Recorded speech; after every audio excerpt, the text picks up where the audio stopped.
आज की इस वीडियो में हम लोग बात करने वाले हैं स्टूडेंट की ऐसी 5 मिस्टेक जो कि बहुत सारे बच्चे करते हैं। अगर आप ये 5 मिस्टेक कर रहे हो तो अभी से आप इनको छोड़ने की कोशिश करें, या फिर मैं जो बता रहा हूँ उन चीज़ों को फॉलो करके आप आगे बढ़ सकते हो। अगर आप ये गलतियाँ कर रहे हो तो कहीं ना कहीं आप पढ़ाई तो अच्छे से कर रहे हो, फिर भी आप उन चीज़ों में आगे नहीं बढ़ पाओगे। तो चलिए शुरू करते हैं। तो सबसे पहले जो हमारी गलती है वो ये है कि हम जो है कंसिस्टेंसी नहीं मेंटेन करके रखते अपनी पढ़ाई में। कंसिस्टेंसी का मतलब क्या है कि हमने 2 दिन पढ़ा, 3 दिन पढ़ा, 4 दिन पढ़ा, एक हफ्ते पढ़ा, फिर उसके बाद हम 2-3 दिन का गैप ले लेते हैं। तो वो जो गैप है आपका एक बहुत बड़ा डिफरेंस क्रिएट कर देता है आपकी पढ़ाई में जब आप किसी भी एग्जाम की प्रिपरेशन कर, इसलिए क्योंकि आप उसके प्रति डिसिप्लिन दिखा सको। क्योंकि कोई भी एग्जाम आपसे सिर्फ डिसिप्लिन मांगता है कि आप उस चीज़ के लिए कितना सीरियस हो, आप किस तरीके से उसके लिए पढ़ाई कर। जब आप किसी चीज़ के लिए वेल फाइंड हो सकते हो तभी आप उस एग्जाम को क्रैक कर पाओगे। तो इसके लिए हमें, जब भी हम किसी एग्जाम की प्रिपरेशन कर रहे हैं तो हमें जो है उसके लिए कंसिस्टेंसी मेंटेन करके रखनी है। जो हमारा सिलेबस है उसके अकॉर्डिंग हमको अपने आप को रेगुलर बनाए रखना है, रेगुलर उसमें पढ़ते रहना है। अगर आप कंसिस्टेंसी नहीं मेंटेन करके रखोगे तो आप अच्छे तरीके से अपना सिलेबस नहीं खत्म कर पाओगे, टाइम पर नहीं खत्म कर पाओगे और आप उस एग्जाम को क्रैक नहीं कर पाओगे। तो सबसे बढ़िया और सबसे इंपॉर्टेंट पॉइंट क्या है कि आपको अपनी कंसिस्टेंसी मेंटेन के रखनी है। यानी कि अगर हम पढ़ाई नहीं भी कर रहे हैं, मान लो हमने 2 दिन का गैप ले लिया, तो उस 2 दिन के गैप को हमें फिल करना। तो 2 दिन के गैप को फिल करने के लिए आप जैसे 2 घंटे रेगुलर पढ़ते हो तो अब आपको 6 घंटे पढ़ने की जरूरत पड़ेगी।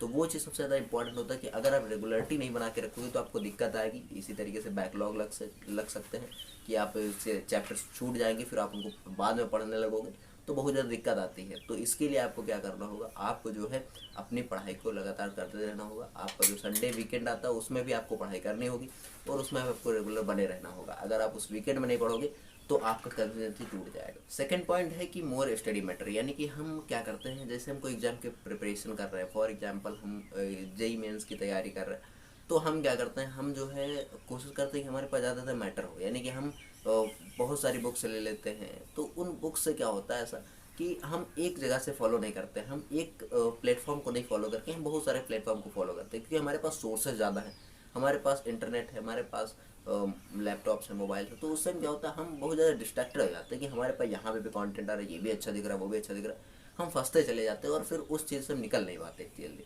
तो आपको क्या करना, आप जब भी कोई एग्जाम की तैयारी करें तो सिर्फ एक सोर्स को फॉलो करें, एक जगह से पढ़ें जहाँ से आप अच्छे तरीके से पढ़ाई कर सकते हैं। अगर आप एक जगह से पढ़ाई करेंगे तो आप कंफ्यूज नहीं होंगे कि मुझे करना क्या है, मुझे कैसे पढ़ना है। वो सारी चीज़ें आप मेंटेन करके चल पाएंगे, जो कि बहुत ज़्यादा इंपॉर्टेंट होती हैं।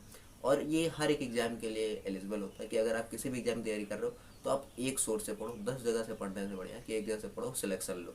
ये बहुत ज़्यादा इंपॉर्टेंट होता है। मैंने बहुत से बच्चों को देखा कि वो जो है 10 जगह से पढ़ते हैं, कोई वो बुक ले रहा है, कोई वो बुक ले रहा है। ऐसा ना करिए, एक ही बुक लीजिए और बाकी जो है प्रीवियस ईयर क्वेश्चन सॉल्व करते रहिए। किसी भी एग्जाम की तैयारी करने के लिए प्रीवियस ईयर क्वेश्चन काफ़ी होते हैं आपको उस एग्जाम को पास कराने के। थर्ड पॉइंट है हमारा कि don't clear your basic concept. यानी कि जो हमारे बेसिक कॉन्सेप्ट हैं उनको हम क्लियर नहीं करते हैं। जैसे मान लो कोई टॉपिक हमें पढ़ना है तो उस टॉपिक को हम पढ़ तो लेते हैं, उसके क्वेश्चन भी सॉल्व कर लेंगे क्योंकि हमको वो क्वेश्चन आते हैं। लेकिन जब आप उसका बेसिक कॉन्सेप्ट नहीं क्लियर करोगे तो आप जब आगे उसी क्लास में आप आगे जाओगे या फिर आगे कुछ पढ़ोगे आगे के चैप्टर्स में, तो उसके जो एप्लीकेशंस है वो वहाँ पे मिलेंगे तो आप उन चीज़ों को नहीं सॉल्व कर पाओगे। तो वहाँ पे दिक्कत आती है। इसीलिए हमको कोई भी चैप्टर करने से पहले सबसे पहले हमें उसे बेसिक कॉन्सेप्ट क्लियर कर लेना चाहिए, ताकि जो है हमें आने वाले चैप्टर्स में कोई दिक्कत ना आए। फॉर एग्जांपल आप पढ़ रहे हो ग्रेविटेशनल और उसके बाद जो आपके चैप्टर्स आएंगे इलेक्ट्रिक स्टैटिक के आ सकते हैं, तो इलेक्ट्रिक स्टैटिक के क्वेश्चन भी आपसे नहीं सॉल्व होंगे अगर आपने ग्रेविटेशन या फिर उसके जो डेरिवेशंस है या फिर उसके जो लॉस है वो आप सही से नहीं पढ़ रखे हो ना।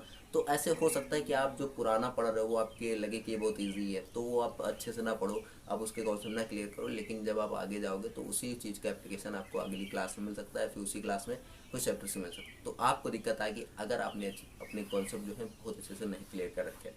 तो आपको ज़रूरत है, अगर आप बेसिक कॉन्सेप्ट क्लियर करने की तो आप जरूर बेसिक कॉन्सेप्ट किसी से क्लियर करवाएं या फिर अपने टीचर से ये पूछे। बहुत इंपॉर्टेंट पॉइंट है।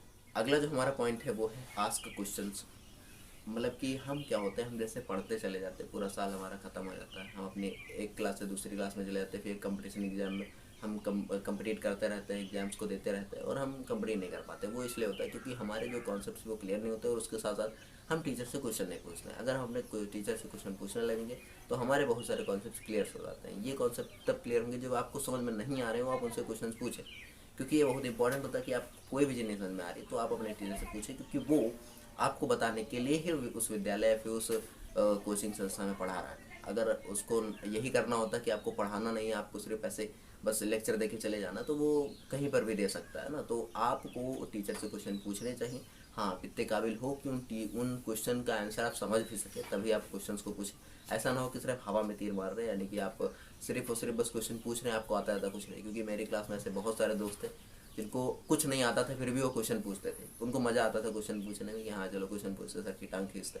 तो ऐसा मत करिएगा, वरना आपके साथ दिक्कत हो सकती है। आपको जब आता हो तभी आप क्वेश्चन पूछिए, अन्यथा आप क्वेश्चन मत पूछिए, वरना आपको उस समय दिक्कत हो सकती है। लास्ट पॉइंट हमारा जो है वो है, सबसे इंपॉर्टेंट पॉइंट मैं इसको मानता हूँ, वो है रिवीजन। हम चाहे जितना सिलेबस पढ़ ले, चाहे जितनी बुक्स पढ़ डाले, चाहे जितना रब भर रहे, चाहे जो कुछ करें, लेकिन अगर आप रिवीजन नहीं करते हो टाइम टाइम पे, तो आपको जितना भी पढ़ा वो सारा भूल जाओगे। यानी अगर हमने चैप्टर 1 पढ़ा और अगर हम चैप्टर 5 पे आ चुके हैं, तो हमको चैप्टर 1 2 3 4 5 रिवीजन करने की ज़रूरत है।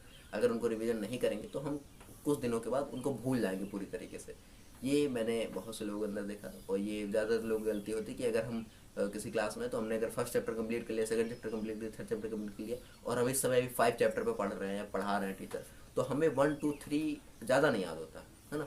तो हमें क्या करना, हमें 1 2 3 को थोड़ा थोड़ा पढ़ लेना, ताकि जो है जब आगे उसका एप्लीकेशन मिले तो हम उसको अप्लाई कर सकें और बेहतरीन तरीके से आपको समझ में आए। और एक बात यह है, अगर आप रिवीजन कर भी रहे हो तो आप 2-3 दिन के गैप में करें। यानी जैसे आपने आज फर्स्ट चैप्टर पढ़ा, तो आप फिर अब कल सेकंड चैप्टर मत पढ़िए, उसका एक दिन गैप ले लीजिए, फिर सेकंड चैप्टर पढ़िए, ताकि आपको थोड़ा रिलीफ मिले। और हमें लगातार कभी पढ़ाई नहीं करनी है। मैं कहता हूँ रेगुलर, तो वो रेगुलर 1-2 घंटे डेली का होता है। ये नहीं होता कि आज 1 घंटा पढ़ा, फिर 2 घंटे लगातार पढ़ लिए, 3 घंटे लगातार पढ़ लिए, लगातार 3-4 घंटे आपको नहीं पढ़ना, गैप दे दे के पढ़ना है। तो ये जो हमारे 5 पॉइंट था, आई होप आपको समझ में आए होंगे। आपको इनको जो है कैसे अपने आप से दूर करना है। ये गलती अगर आप कर रहे हो तो प्लीज़ ना करना, और जो है इसी तरीके से आप आगे बढ़ते रहेंगे। अगर आप इन गलतियों को यहाँ से छोड़ देते हैं और इन सभी चीज़ों पे काम करना आप शुरू कर देते हैं, अगर आप इन सभी चीज़ों पे काम करेंगे, तो आप इन फ्यूचर जो है एक एग्जाम को क्लियर भी कर सकते हैं, फिर अपनी क्लास में टॉपर भी बन सकते हैं, कुछ भी आप कर सकते हो। बस इन गलतियों को आप ना करिएगा। तो आई होप आपको ये वीडियो पसंद आई होगी। अगर वीडियो पसंद आई तो लाइक, कमेंट और शेयर और सब्सक्राइब कर देना। और अभी तक आपने हमें फेसबुक, इंस्टाग्राम और स्नैपचैट नहीं फॉलो किया, तो वहाँ पर भी जाके आप फॉलो कर सकते हो। लिंक आपको सभी का डिस्क्रिप्शन बॉक्स में मिल जाएगा। हम आपको मिलेंगे इसके नेक्स्ट वीडियो के साथ। तब तक के लिए धन्यवाद।